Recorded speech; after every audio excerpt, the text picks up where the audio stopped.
Here's an easy paper I want to read. I just want to read it out loud, and I'll interject when I want to add something to it. Title is Stellar Birth versus Stellar Metamorphosis.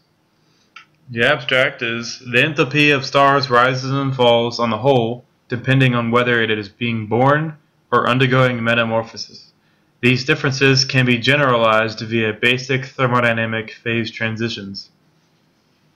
During metamorphosis, the star exhibits mostly exothermic reactions, meaning heat releasing. They are known as deposition, recombination, condensation, and solidification. Exothermic reactions release heat. All chemists know that.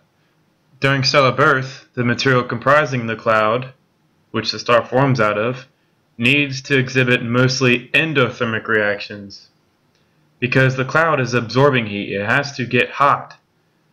What happens when something gets hot? Well, it has to absorb heat. They are known as ionization, melting, vaporization, and sublimation. As the star is born, the material absorbs large amounts of heat as the enthalpy increases. And as the star undergoes metamorphosis, it then releases the heat from its birthing. This means the energy for star birth and metamorphosis was provided by another process outside of the star. This means the star is not internally powered or even powered at all. It is simply a dissipative event from another larger event during its birthing. It is losing enthalpy. Now, a simple diagram to show this, well, I can give you a simple diagram to show this and what I'm talking about. Here it is. You have the enthalpy of a system. This means it is increasing in heat. So the processes that increase in heat, obviously, are melting, sublimation, vaporization, and ionization. Those are the four basic phase transitions in which a star is born. As a star undergoes metamorphosis, meaning it dies, it goes in reverse. The enthalpy of the system decreases, which means the plasma recombines into gas, the gas condenses into liquid, and the gas deposits as solid, and the liquids freeze and become solids, until all the material is eventually solid material and it wanders the universe as a black dwarf. Now, we have evidence for young stars being plasma because we have observed them. Here is a picture of a lot of already born stars. Every single fully formed star you see in here is undergoing a metamorphosis. It's releasing its heat. The plasma, which it's comprised of, is becoming gas, and once it becomes gas, it stops shining because it loses its spectrum and becomes what's called a gas giant, or brown dwarf, which then becomes a gas giant, whichever.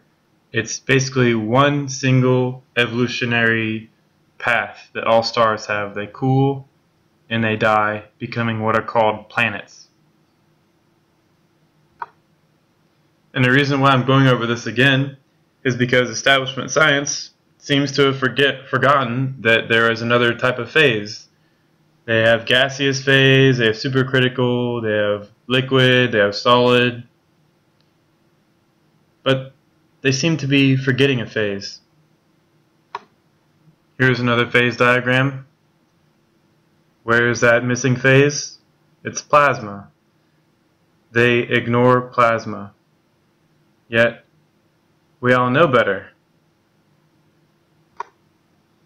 Plasma is the most abundant observed state of matter in the entire universe. Why do they ignore the most abundant state of matter in the entire universe? Well, because in the 19th and 20th century, they had stars as being gas. It's just a really hot gas that is shining. It's an iridescent gas. No, plasma is not an iridescent gas. It is a completely separate state of matter all into itself. Plasma, as opposed to gas, is subject to electromagnetic forcing, meaning plasma is influenced by electromagnetism much, much more strongly than gases are, than liquids are, and more than solids. This state of matter needs to be accounted for, because as you can see, look at all that. There's no way they can continue to ignore the most observed state of matter in the entire universe. Thus, back to the original paper. Plasma is the apex state of matter after a star is fully formed, and it is the apex state of matter at the very beginning of a star's death or metamorphosis, meaning there's a point that stars reach where they get as hot and as bright as they can, and then they eventually start dying. My goal is to determine when that event occurs. When does the gas get as hot and as bright as it can before it starts going in reverse and more energy goes out than comes in? This is a task of mine. If anybody wants to give me any pointers or lead me in the right direction, I'd be more than willing to accept any advice or anything like that. Just don't tell me the sun is a fusion reactor, because I know better.